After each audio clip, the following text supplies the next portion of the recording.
నిజ నిర్ధారణకు అంతిమ నిర్ణయం DNA టెస్ట్.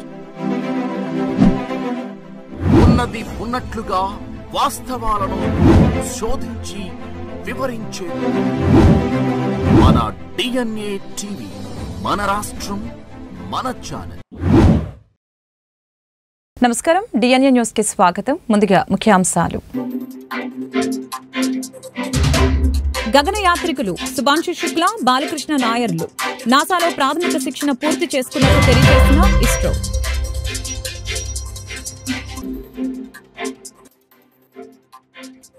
ఎన్టీఆర్ భరోసా పథకం కింద లబ్ధిదారురాలి ఇంటి వద్దకి వెళ్లి పెన్షన్ ని స్వయంగా అందజేసిన సీఎం.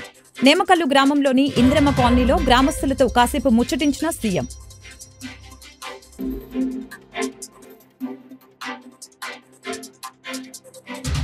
కాకినాడ పోర్టు రేషన్ బియ్యం స్మగ్లింగ్ కి అడ్డాగా మారిపోయిందని డిప్యూటీ సీఎం పవన్ కళ్యాణ్ ధ్వజం.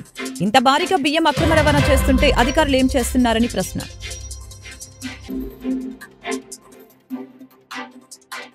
వరద బాధితులకి రికార్డు స్థాయిలో పరిహారం అందించామని మంత్రి సత్యకుమార్ యాదవ్ వెల్లడి. ధాన్యం, పత్తి కొనుగోలులో చర్యలు తీసుకోవాలన్న మంత్రి. మౌలిక సదుపాయాల కల్పన ద్వారా ప్రజలకి ఉద్యోగ ఉపాధి కల్పించాలని. గగనయాత్రికుల శుభాంశు శుక్లా, బాలస్వామి నాయర్లు నాసాలో ప్రాథమిక శిక్షణ పూర్తి చేసుకున్నట్లు ఇస్రో తెలిపింది. ఆ ఇద్దరు ఇస్రో నాసా చేపట్టే మిషన్లో అంతరిక్ష కేంద్రానికి వెళ్లనున్నారు. ఎక్సిఎం మిషన్ 4 కోసం గత ఆగస్టు నుంచి అమెరికాలో శిక్షణ పొందుతున్నారు. అమెరికా అంతరిక్ష శిక్షణ కేంద్రం, నాసా భారత అంతరిక్ష పరిశోధన సంస్థ ఇస్రో ఆధ్వర్యంలో ఇద్దరు భారతీయ వ్యోమగాములు అమెరికాలో శిక్షణ పొందుతున్నారు. అయితే ఆ ఇద్దరికి చెందిన ప్రాథమిక శిక్షణ పూర్తి చేసినట్లు ఇస్రో ప్రకటించింది. Prime group captain Shubhanshu Shukla, backup group captain Prashanth Balakrishna Nair అమెరికాలో శిక్షణ పొందుతున్నారు. అంతరిక్షంలో ఏర్పడే అత్యవసర పరిస్థితుల్ని ఎలా ఎదుర్కోవాలన్న అంశంపై తొలిదశ శిక్షణలో తెలిపారు. అనంతపురం జిల్లాలోని నేమకల్లు గ్రామానికి చేరుకున్న సీఎం ఎన్టీఆర్ భరోసా పథకం కింద లబ్ధిదారురాలి ఇంటి వద్దకు వెళ్లి పెన్షన్ ని స్వయంగా అందజేశారు. ఇందిరమ్మ కాలనీలో శనివారం మధ్యాహ్నం లబ్ధిదారురాలు పాల్తూరు రుద్రమ్మ ఇంటి వద్దకు వెళ్లి ఎన్టీఆర్ భరోసా పథకం కింద 4,000 రూపాయల వితంతు పెన్షన్ ని సీఎం అందజేశారు. ఏపీ వ్యాప్తంగా ఒకరోజు ముందుగా పెన్షన్ల పంపిణీ జరిగింది. రేపు ఆదివారం కావడంతో ఒకరోజు ముందుగానే అంటే శనివారం ఉదయం నుంచి అన్ని ప్రాంతాల్లో లబ్ధిదారులకి పెన్షన్లని పంపిణీ చేశారు. అలాగే ముఖ్యమంత్రి చంద్రబాబు నాయుడు కూడా ఎన్టీఆర్ భరోసా పెన్షన్ల పంపిణీ కార్యక్రమంలో పాల్గొన్నారు. స్వయంగా లబ్ధిదారులకి పెన్షన్ డబ్బుల్ని పంపిణీ చేశారు. ఎన్టీఆర్ భరోసా పథకం కింద లబ్ధిదారుల వల్ల ఇంటి వద్దకు వెళ్లి పెన్షన్ ను స్వయంగా అందజేశారు.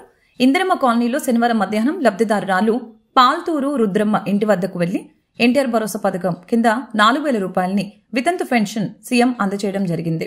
అనంతరం నేమకల్లు గ్రామంలోని ఇంద్రమ్మ కాలనీలో గ్రామస్తులతో కాసేపు ముచ్చటించారు. ఆపై వారితో ముఖ్యమంత్రి చంద్రబాబు ఫోటో దిగారు. కార్యక్రమంలో సీఎంతో పాటు రాయదుర్గం ఎమ్మెల్యే కాలవ శ్రీనివాసులు, కలెక్టర్ వినోద్ కుమార్ పాల్గొన్నారు. నేను సూపర్ 6 అని మాట్లాడాను. ఎన్నికల మేనిఫెస్టోలో చెప్పాం. నేను ఆ రోజు చెప్పిన ప్రతి ఒక్కదానికి ఎప్పటికప్పుడు నేను నెమరేసుకుంటూ మీ కార్యక్రమాలు చేయడానికి ముందుకు పోతున్నాను. ఆ రోజు మీరందరూ ఇక్కడున్నారు. మా తల్లి కష్టపడేది. ఇంట్లో వంట గ్యాస్ లేకుండా నేను చిన్నప్పుడు చూస్తే ఆ పొగంతా వచ్చి కడుపులోకి పోయి కళ్ళలో నీళ్లు వస్తూ బాధపడుతూ చూసేవాడిని. అందుకే నేను ఆలోచించాను, నా ఆడబిడ్డ ఏ ఆడబిడ్డ కూడా కష్టపడకూడదని. ఇప్పుడు కాదు, సమైక్య ఆంధ్రప్రదేశ్లో ముఖ్యమంత్రిగా ఉన్నప్పుడే దీపం కార్యక్రమం కింద ఉచితంగా వంట గ్యాస్ నేనే ఇచ్చానని మా ఆడబిడ్డలందరికీ గుర్తు చేస్తున్నా. ఈరోజు రేట్లు పెరిగాయి, ఆడబిడ్డలు కష్టపడుతున్నారు, మళ్ళీ కట్టెల పొయ్యికి పోయే పరిస్థితికి వచ్చారు. అందుకే ఆలోచించా, దీపం 2 కింద ప్రతి ఒక్కరికి ఉచితంగా 3 గ్యాస్ సిలిండర్లు ఇచ్చే బాధ్యత ఈ ప్రభుత్వం తీసుకున్నామని చెప్పి కూడా నేను మీకు తెలియజేస్తున్నా. అంటే మీ ఖర్చులు తగ్గించాలని, మీ ఆదాయాన్ని పెంచాలని, మీ జీవన ప్రమాణాలు పెరిగే విధంగా పనిచేయాలని ముందుకు పోతున్నాం. ఎవరికి గ్యాస్ కనెక్షన్ కావాలన్నా ఈ డబ్బులు 3 గ్యాసులు 3 సిలిండర్లు ఉచితంగా కావాలంటే 2 నిబంధనలు. ఒకటి ఆధార్ ఉండాలి, రెండోది రేషన్ కార్డు ఉంటే ఆటోమేటిక్గా ఇస్తున్నాం. దానికి శ్రీకారం చుట్టాం. గవర్నమెంట్ ఆఫ్ ఇండియా అయితే గట్టిగా చెప్పినా కూడా వినకుండా ఇప్పుడు మేము చేయలేమన్నారు. అన్ని రాష్ట్రాలు ఒక పద్ధతి పెట్టారు. అందుకనే ఈరోజు ఆలోచిస్తున్నాం, ఇంకా వాళ్ళ మీద నెగోషియేట్ చేస్తున్నాం. అవసరమైతే ముందే డబ్బులు ఇచ్చి మీరు ఎక్కడ కూడా ఇబ్బంది లేకుండా డబ్బులు ఖర్చు పెట్టే పరిస్థితి లేకుండా ముందు కట్టేది కూడా లేకుండా చేయాలని చెప్పి అనుకుంటున్నా. అది కూడా తొందరలోనే వస్తుంది. కానీ ఈరోజు ఎవరైతే డబ్బులు మీరు పెట్టి గ్యాస్ తీసుకుంటే 48 గంటల్లో మీ అకౌంట్లో ఆ డబ్బులు వేసే బాధ్యత మేము తీసుకుంటామని చెప్పి కూడా నేను మీకు తెలియజేస్తున్నాను. ఇప్పటికే 50 లక్షల మంది బుక్ చేసుకున్నారు. ఇంకా మిగిలిన అర్హులందరికీ ఈ గ్యాస్ ఇచ్చే బాధ్యత మేము తీసుకుంటాం. 2684 కోట్ల రూపాయలు దీనికి ఖర్చు అయ్యే పరిస్థితి వస్తుంది. ఇంకా ఎక్కువైనా పర్వాలేదు కానీ ఇస్తామని చెప్పి కూడా నేను మీకు తెలియజేస్తున్నా. ఇంకో పక్కన ల్యాండ్ టైటిలింగ్ యాక్ట్ రద్దు చేశాం. ఇంకో పక్కన ఎవరైనా సరే ఒకటే చెప్తున్నాను, భూ కబ్జాలు చేసే వాళ్లకు మాత్రం హెచ్చరిస్తున్నా. అందుకే యాంటీ ల్యాండ్ గ్రాబింగ్ యాక్ట్ కూడా తీసుకొచ్చాను. మీ భూమి ఎవడైనా కబ్జా చేసినా జోలుకొస్తే తాట తీసే బాధ్యత ఈ ప్రభుత్వం తీసుకుంటామని హెచ్చరిస్తున్నా. ఇంతమను రికార్డులే తారుమారు చేశారు. మీ భూమికి రక్షణ లేకుండా పోయింది. ల్యాండ్ ప్రొటెక్షన్ యాక్ట్ను కూడా తీసుకొచ్చి మొత్తం కబ్జాలు చేస్తూ ఇష్టానుసారంగా భూములన్నీ రికార్డులు మార్చేసే పరిస్థితికి వచ్చారు. నాకు వచ్చే పిటిషన్లు మీరు చూస్తే 40 నుంచి 50% పిటిషన్లు భూ సమస్యలే వస్తున్నామంటే భూ బకాసురులు ఏం చేశారో ఒక్కసారి మీకు అర్థమవుతుంది. ఇప్పుడే మీరు చూశారు, మద్యం పైన చెక్ పెట్టాం. కాకినాడ పోర్టు రేషన్ బియ్యం స్మగ్లింగ్ కి అడ్డాగా మారిపోయిందని ఉప ముఖ్యమంత్రి పవన్ కళ్యాణ్ ధ్వజమెత్తారు. భారీగా బియ్యం అక్రమ రవాణా జరుగుతూ ఉంటే అధికారులు ఏం చేస్తున్నారని మండిపడ్డారు. తీర ప్రాంత జిల్లాలో ఏమాత్రం భద్రత లేకపోవడంపై ఆందోళన వ్యక్తం చేశారు. ఇది దేశ భద్రతకి తీవ్ర ముప్పుగా పరిగణిస్తుందని చెప్పారు. పోర్టు నుంచి యథేచ్ఛగా బియ్యం అక్రమ రవాణా జరుగుతున్నప్పుడు భవిష్యత్తులో పేరుడు మత్తు పదార్థాలు దిగుమతి కావని గ్యారంటీ ఏంటని ప్రశ్నించారు. కాకినాడ అత్యంత ప్రమాదకరమైన పోర్టు అని ప్రధాని కేంద్ర హోంశాఖకు లేఖ రాస్తానని పేర్కొన్నారు. పోర్టులో తనిఖీలకు వెళ్లాలనుకుంటే 2 నెలలుగా తనను అధికారులు అడ్డుకుంటున్నారని, తానొస్తే 10,000 కుటుంబాలు జీవితాలు అతలాకుతలం అయిపోతాయని చెబుతూ తనకి సహకరించడం లేదని మండిపడ్డారు. అదేనా ఇది? అదే సార్, దాంట్లో 50% ఉంది సార్. దీంట్లో మొత్తం అదే అన్నారు. మళ్ళీ 50% వాళ్ళు బయట కొన్నారు, ఫ్రెష్ మిల్లింగ్ కొన్నారు సార్ ఈ మధ్య. అది ఇది మిక్స్ చేసి మీరు సీజ్ చేశాను. మొన్నటి నుంచి ఇదే చెప్తున్నాను నేను, బయటకు వచ్చినప్పటి నుంచి కూడా. ఇన్పుట్ ఎంత వచ్చింది, సీజ్ చేసినప్పటి నుంచి అవుట్పుట్ ఎంత వచ్చింది, ఆ రికార్డ్స్ కాదండి, లేవు అందులో కరెక్ట్ గా. 3,324 టన్నులు. మీకు ఇప్పుడు సపోజ్ ఇట్లా వెళ్ళిపోయింది, మీరు ఇవన్నీ చెక్ చేయకపోతే ఈ బ్యాగ్స్ లో కోకేన్ ఉందని మీకు ఉందో ఎలా చెక్ చేస్తారు? మీకు ఇంకొకళ్ళు ఉంటే అలా కాదు. ఇది మీకు కంప్లీట్గా పబ్లిక్ డిస్ట్రిబ్యూషన్ లైసెన్స్ మీకు అర్థమవుతుంది కదా. మరి మీరు అలా ఈజీగా ఎలా ఒప్పుకుంటారు? మీరు ఆల్రెడీ 6 కాదు, మీరు అందరూ ఇలా కన్వీనియంట్గా మాట్లాడితే ఎట్లా? Truck that passes the check post, they are deeming it to be cleared. Very conveniently, they have closed the check post in the night. So, ఎప్పుడు వెళ్ళి బీజీ నుంచి you know the consequences. ఎందుకు లేదు? No, sir. Proceedings ఏంటి collector? You are not responsible. అలా కాదు. You said collector గారు మీకు ఇన్ఫర్మేషన్ ఇచ్చాను. ఏ బేసిస్ లో ఇచ్చారు కలెక్టర్? ఇప్పుడు ఏ డేట్ ఇచ్చారు చెప్పండి నాకు. నోట్ చేయండి. ఎప్పుడు ఇచ్చారు? No, you have to be very specific. You are the official here, is in charge. Don't be vague. When exactly had he told you to clear all this? Sir, specifically దీనికి every week check post కి duty వేస్తున్నారు sir. ఆ check post duty మనకు పంపుతున్నారు sir. ఆ check post clear అయిందంటే clear అయినట్టు sir. మా డ్యూటీ ఆ చెక్ పోస్ట్ క్లియర్ అయిన తర్వాత ఇక్కడ గేట్ దగ్గర అది చూసుకుంటున్నాం సార్.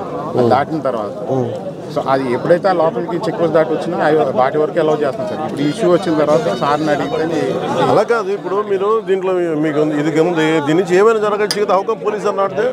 ఇంకా రిలీజ్ చేయలేదు సార్. డిఎస్పీ గారు ఉన్నారా? Are you part of this? Does it come under purview? Does it come under your purview? That's okay, you can be there. No, does it come under your purview? Then how come under your purview, how come it is happening?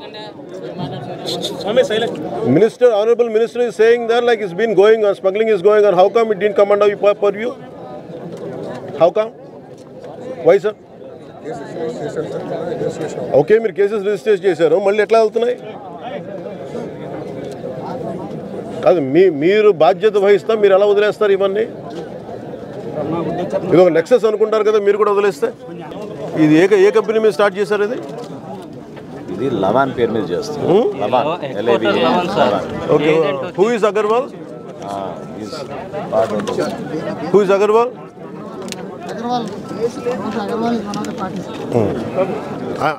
ఆయన seize చేశారా? Okay, బీబో, లవాన్ వీళ్ళంతా మానసాకి supply చేస్తున్నారు. వరద బాధితులకి record స్థాయిలో పరిహారం అందించామని ఎన్టీఆర్ జిల్లా incharge మంత్రి హెల్త్ మినిస్టర్ సత్యకుమార్ యాదవ్ తెలిపారు.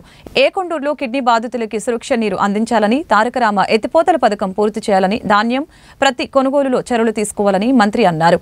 మౌలిక సదుపాయాల కల్పన ద్వారా ప్రజలకి ఉద్యోగ ఉపాధి కల్పించాలని సూచించారు. మౌలిక సదుపాయాల కల్పన ద్వారా ఉద్యోగ ఉపాధి అవకాశాలు కల్పించడమే కాకుండా ప్రభుత్వం తీసుకొచ్చిన చాలా విప్లవాత్మకమైన పాలసీలు ఏవైతే ఉన్నాయో, ఇండస్ట్రియల్ డెవలప్మెంట్ పార్కు కానీ, టూరిజం పార్కు కానీ, ఎంఎస్ఎంఈ పార్కులు కానీ, అంటే పాలసీలు కానీ, ఈ పాలసీల ద్వారా ఏ రకంగా ఉద్యోగ ఉపాధి అవకాశాలు కల్పించడానికి అవకాశం ఉంది, ఏ రకంగా ఇన్సెంటివ్స్ ఇచ్చి కొత్త ఇన్వెస్టర్లను తీసుకొచ్చి ఈ ప్రాంతాన్ని ఒక ఇండస్ట్రియల్ హబ్గా తయారు చేయడానికి అవకాశం ఉంది అనే విషయం మీద కూడా విస్తృత చర్చ జరిగింది. దాని అనేక ప్రశ్నల్ని అధికారులకు సంధించారు. అధికారులు కూడా వాటిని సానుకూలంగా స్పందించి వాటికి సంబంధించిన వివరాలు అందించడం, అదేవిధంగా పూర్తిగా సంపూర్ణ అవగాహనతో వీటిని ఇక రాబోయే రోజుల్లో ముందుకు తీసుకెళ్లే దిశగా ప్రయత్నాలు చేస్తామని చెప్పడం జరిగింది. ఇతరత్ర కేంద్ర ప్రభుత్వ ప్రాయోజిత పథకాలు ఏవైతే ఉన్నాయో, ప్రధానమంత్రి ఆవాస్ యోజన కింద ప్రజలు ఎదుర్కొంటున్న సమస్యలు, గత 5 సంవత్సరాల పాటు ఏపీ టుడికోలను పూర్తిగా పక్కన పెడితే 6,500 ఇల్లు నిర్మాణం అయినప్పటికీ కూడా వాటికి లబ్ధిదారులకు చేయకపోవడం, జగన్మోహన్ రెడ్డి గారి ప్రభుత్వం లబ్ధిదారుల పేరుతో లోన్లు తీసుకుని ఇవాళ వాళ్ళని ఇబ్బంది పెట్టే ప్రయత్నం చేస్తూ ఉంది. వాటిని కూడా సంబంధించిన లీడ్ బ్యాంక్ మేనేజర్స్తో మాట్లాడి, లీడ్ బ్యాంక్తో కూడా ఒక సమావేశం నిర్వహించి వాటికి సమస్య పరిష్కారంగా అనిపించడం, అదే 2 సంవత్సరాలుగా ఉంటున్న మారటోరియంని 3 సంవత్సరాలకి పొడిగించడం జరిగింది ఇటీవల వచ్చిన వరదల కారణంగా. వాటిని కూడా సరిగా ఇంప్లిమెంట్ చేయాలనే విషయం మీద కూడా చర్చించడం జరిగింది. ఇతరత్ర అనేక విషయాల మీద జిల్లా అభివృద్ధికి సంబంధించి, ఒక సమగ్ర అభివృద్ధికి సంబంధించి ఏ రకమైన చర్యలు తీసుకోవాల్సి ఉందో తీసుకునే దిశగా తీసుకోవడమే కాకుండా ప్రజలకు సంబంధించిన చిన్న చిన్న విషయాల్లో కూడా ప్రధానంగా విజయవాడలో ఇవాళ ఎన్సీడీ నాన్ కమ్యూనికబుల్ డిసీజెస్ పెరుగుతున్న నేపథ్యంలో విజయవాడ ఇంత ప్రాముఖ్యత కలిగిన నగరంలో ఈ పీడబ్ల్యూడీ గ్రౌండ్స్ ఇప్పుడు అందుబాటులో లేకపోవడం, అదేవిధంగా ఇందిరాగాంధీ స్టేడియం ఇతరత్ర పనులకు వాడుతున్న నేపథ్యంలో చాలామంది 60 సంవత్సరాల వయసు దాటిన వాళ్ళకి ఉదయం పూట మార్నింగ్ వాక్ అవకాశం లేని నేపథ్యంలో దీన్ని ప్రధానంగా ప్రస్తావించారు. లైలా కాలేజ్ కానీ ఇతర. ఫెంగల్ తుఫాన్ తీరం దాటే ప్రమాదం ఉన్నందువలన డిజాస్టర్ రెస్పాన్స్ టీంలని సిద్ధం చేయాలని సీఎం చంద్రబాబు అధికారులను ఆదేశించారు. ఆస్తి ప్రాణ నష్టం నివారణకి ముందు నుంచే జాగ్రత్తలు చర్యలు తీసుకోవాలని సూచించారు. సహాయ చర్యలు, పునరావాస కార్యక్రమాలు సమాయత్తం కావాలని జిల్లా కలెక్టర్లకి సీఎం చంద్రబాబు దిశానిర్దేశం చేశారు. బంగాళాఖాతంలో కొనసాగుతున్న పెంగల్ తుఫాన్ తీరం దిశగా దూసుకువస్తుంది. ఈ తుఫాన్ ప్రభావం దక్షిణ కోస్తా, రాయలసీమ జిల్లాలపై ఉంటుందని వాతావరణ శాఖ హెచ్చరికలు చేసిన నేపథ్యంలో ఏపీ సీఎం చంద్రబాబు అత్యవసర సమీక్ష చేపట్టారు. సీఎం అధికారులు, ఏపీ డిజాస్టర్ మేనేజ్మెంట్ అథారిటీ, జిల్లా కలెక్టర్లు, రియల్ టైం గవర్నెన్స్ అధికారులు ఈ సమీక్షలో పాల్గొన్నారు. మరికొన్ని గంటల్లో తుఫాన్ తీరం చేరనుందని, అన్ని స్థాయిల్లో ప్రభుత్వ యంత్రాంగం అప్రమత్తంగా ఉండాలని సీఎం చంద్రబాబు ఆదేశించారు. తుఫాన్ నేపథ్యంలో ధాన్యం రైతులు ఆందోళన చెందుతున్నారని, ఖచ్చితమైన సమాచారాన్ని ఎప్పటికప్పుడు రైతులకు చేరవేయాలని తెలిపారు. తుఫాన్ పరిస్థితుల్ని ఎప్పటికప్పుడు రియల్ టైంలో అంచనా వేసి వచ్చిన సమాచారానికి అనుగుణంగా చర్యలు చేపట్టాలని అన్నారు. రియల్ టైం గవర్నెన్స్ ద్వారా నిరంతరం పర్యవేక్షణ కొనసాగించాలని, ఎప్పటికప్పుడు ప్రజల్ని అప్రమత్తం చేయాలని చంద్రబాబు ఆదేశించారు. అన్ని స్థాయిలో వాట్సాప్ గ్రూపులు ఏర్పాటు చేసుకుని పూర్తి సమన్వయంతో పనిచేయాలని అధికారులకి సూచించారు.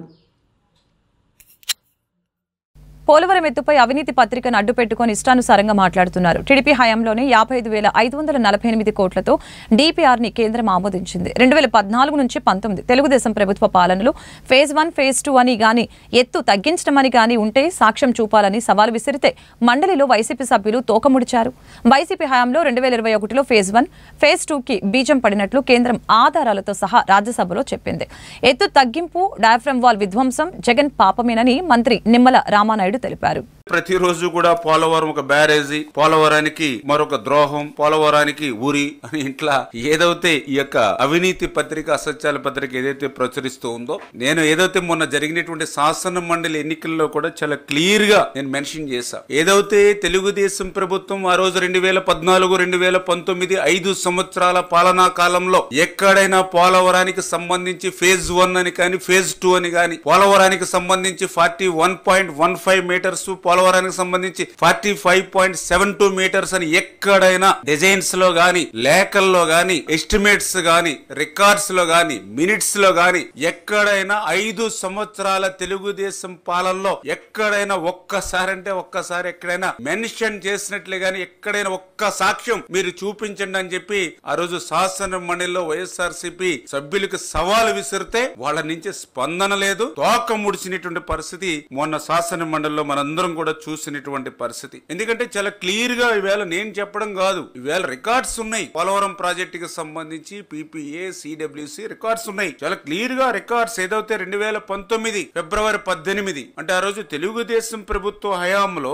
చాలా క్లియర్ గా ఏదైతే 55,548 కోట్లు అంటే ఏదైతే టెక్నికల్ అడ్వైజరీ కమిటీ TAC ఆ రోజు 55,548 కోట్లు అక్షరాల ఆ రోజు ఆమోదించడం జరిగింది. అంటే అప్పటి వరకు ఎక్కడా కూడా ఫేజ్ 1, ఫేజ్ 2, 41, 45 అనేటువంటి ఉద్దేశమే ప్రభుత్వానికి లేదనేది చాలా క్లియర్ గా తేటతెల్లమవుతున్నటువంటి పరిస్థితి. దీన్ని బేస్ చేసుకునే తర్వాత జగన్మోహన్ రెడ్డి ప్రభుత్వంలో కూడా 2020 ఆ రోజు కూడా 47,617 కోట్లకి రివైజ్డ్ కాస్ట్ కమిటీ కూడా ఆమోదించింది. అంటే ఏదైతే తెలుగుదేశం ప్రభుత్వ హయాంలో ఆమోదించినటువంటి టెక్నికల్ అడ్వైజరీ కమిటీ ఏదైతే ఆమోదించిందో దాన్ని RCC కూడా మళ్ళీ 47,617 కోట్లకి అంటే ఏదైతే కుడి కాలువ ఎడమ కాలువ యొక్క నీటి సామర్థ్యాన్ని తగ్గించి తద్వారా 47,617 కోట్లకు ఆ రోజు ఆమోదించినటువంటి పరిస్థితి. అంటే చాలా క్లియర్ గా ఏదైతే పోలవరం ప్రాజెక్టు చరిత్రలో ఆ రోజు చెన్నారెడ్డి గారి దగ్గర నుంచి, రాజశేఖర రెడ్డి గారి దగ్గర నుంచి, లేదా చంద్రబాబు నాయుడు గారి దగ్గర నుంచి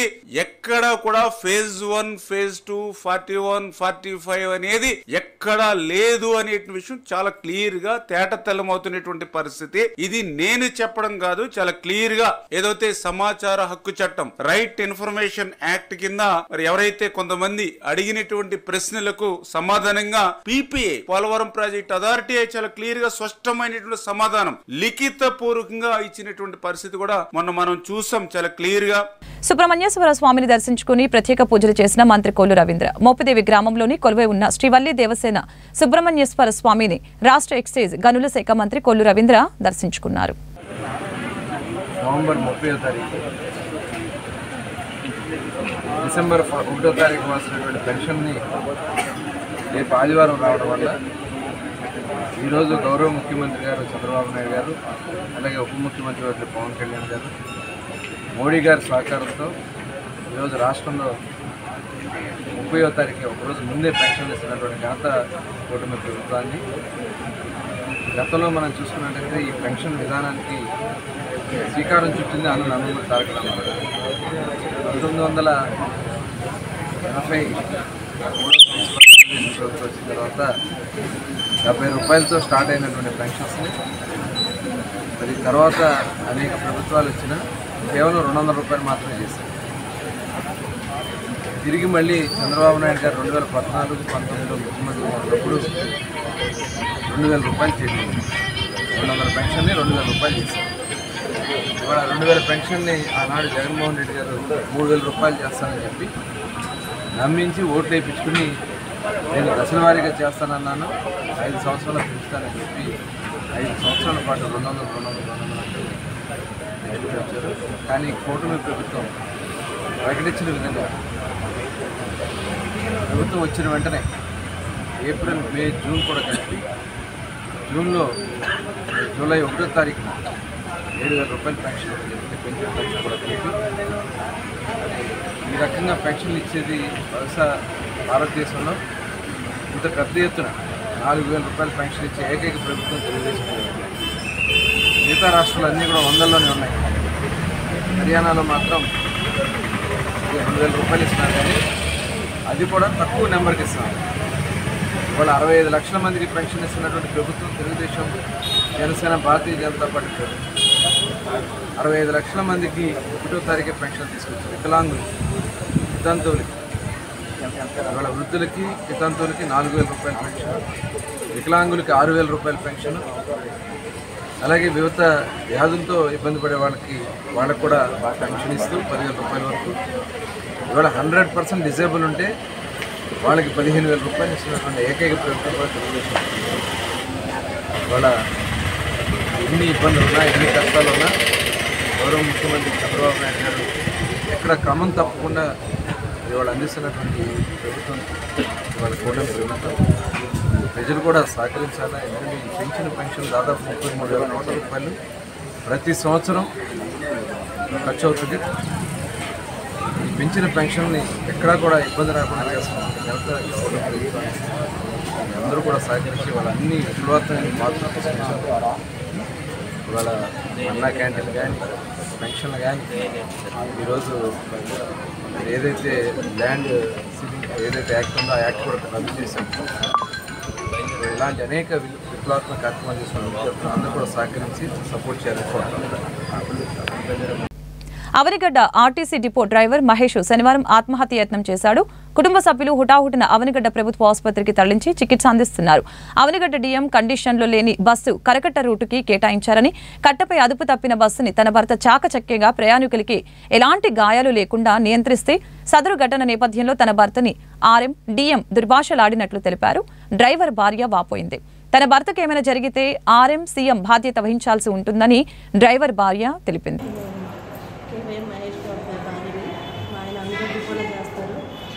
మొన్న ఒక వారం రోజుల కింద బస్సు కొంచెం గేర్ పడక సైడ్కి లాగేస్తే కిందకి జారిపోయింది కర్కట మీద నుంచి.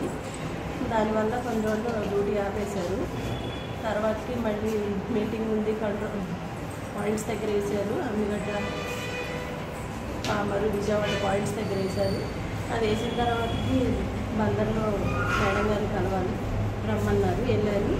వెళ్తే అక్కడ డిఎం గారు కొంతసేపు మీటింగ్ చెప్పారంట. అది చెప్పిన తర్వాతకి మేడం గారి దగ్గరికి వెళ్ళారంట. వెళ్ళిన కూసేపటికి మేడం గారు బాగానే అరిచారంటుంది. అరిచిన తర్వాతకి ఇంటికి వచ్చి బాగా బాధపడ్డారు. ఇలా అన్నారు నన్ను. అసలు జరిగింది ఏంటనేది ఎవరు చెప్పట్లేదండి, మిగిలిందే చెప్తున్నారు. జరిగింది ఏంటంటే అసలు బండి పట్టడానికి కారణం ఏంటనేది ఎవరు మాట్లాడలేదు. ఏంటంటే బండి బాగుంటే వెళ్ళొద్దండి, బండి బాగుంది అనలేదు కదా, సైడ్కి లాగేసి పడిపోయారు. అంటే ఎవరికి ఏం కాకుండా జాగ్రత్తగా దించారు. అప్పుడేమో డిపో నుంచి ఫోన్ చేసేసి చెప్పకండి బండి కండిషన్ బాగోలేదని అన్నారు. అలా చెప్పకుండా ఉన్నారు. ఉన్న తర్వాత ఈరోజు బందర్ వెళ్ళిపోయిన తర్వాతకి డిఎం గారు ఈయన మీద అన్నీ కొంచెం ఎక్కించి చెప్పేశారనమాట. ఈయనకు మొన్న ఇష్యూ డిపోలోనే ఏదో ఇష్యూ అయితే కింద పడిపోయారు బస్సులోనే. పడిపోతే ఆయనకి హెల్త్ బాగోకుండా సిక్ తెచ్చేసుకున్నారు. ఒక 2 నెలలు 3 నెలలు సిక్ తెచ్చేసుకుంటే దానికి డ్యూటీ చేసిన అంటే డ్యూటీకి వెళ్ళలేదు, ఆయన సెలవులు తెచ్చుకున్నారు. దానికి కూడా మనీ ఇస్తారు కదా, అలా ఇవ్వమంటే మేము ఇవ్వమని ఏదో చెప్పానండి. దానికి ఏదో పై అథారిటీకి అప్లికేషన్ పెట్టుకున్నారు, పడింది. ఆయనకి పడ్డాయి, పర్లేదు, బాగానే ఉంది. తర్వాతకి నిన్న డిఎం గారు మీరు పై అథారిటీకి ఫోన్ లెటర్లు పెట్టుకొని ఇలా చేస్తారా, మిమ్మల్ని ఎక్కడ తొక్కేయాలో అక్కడ తొక్కేస్తాం, మేము ఇప్పుడు దొరికారు మిమ్మల్ని తొక్కేస్తామని చెప్పారు. డైరెక్ట్గా కాకుండా ఇండైరెక్ట్గా చెప్పారు. ఎవరికైనా తెలుస్తుంది కదండి ఆ విషయం. దాని మీద ఆయన ఇష్యూ అయిపోయి బాధపడిపోయి మేడం గారు ఎలా పడితే అలా తిట్టేశారంటే, ఇతని కండిషన్ బాగోదు, ఇతను మంచోడు కాదు, ఇతను ఎలా పడితే అలా ఉంటాడు, మెంటాలిటీ మంచిది కాదని అన్నారు. ఇప్పుడు మీరు ఉండి చూస్తే తెలుస్తుంది, చూడకుండా ఎలా చెప్తారు ఆయన మంచోడు కాదని. మరి ఈరోజు బాగోలేదు, వచ్చి చూసారా మీరు ఎవరైనా? మరి ఇప్పుడు జరగడానికి ఆయన తాగడానికి కారణం డిఎం గారిని, ఆ పైన మేడం గారు, వాళ్ళందరూ ఇప్పుడు వచ్చి మరి ఆయన ఏం చేస్తారో చెయ్యాలి. వార్తలు ముగించే ముందు ముఖ్యాంశాలు మరొకసారి. గగనయాత్రికులు శుభాంశు శుక్ల, బాలకృష్ణ నాయర్లు నాసాలో ప్రాథమిక శిక్షణ పూర్తి చేసుకున్నట్టు తెలియజేసిన ఇస్రో.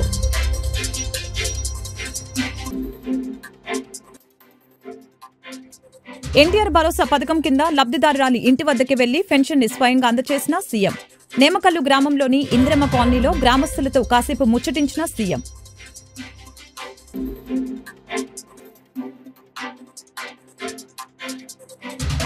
కాకినాడ పోర్టు రేషన్ బియ్యం స్మగ్లింగ్ కి అడ్డాగా మారిపోయిందని డిప్యూటీ సీఎం పవన్ కళ్యాణ్ ధ్వజం. ఇంత భారీగా బియ్యం అక్రమ రవాణా చేస్తుంటే అధికారులు ఏం చేస్తున్నారని ప్రశ్న.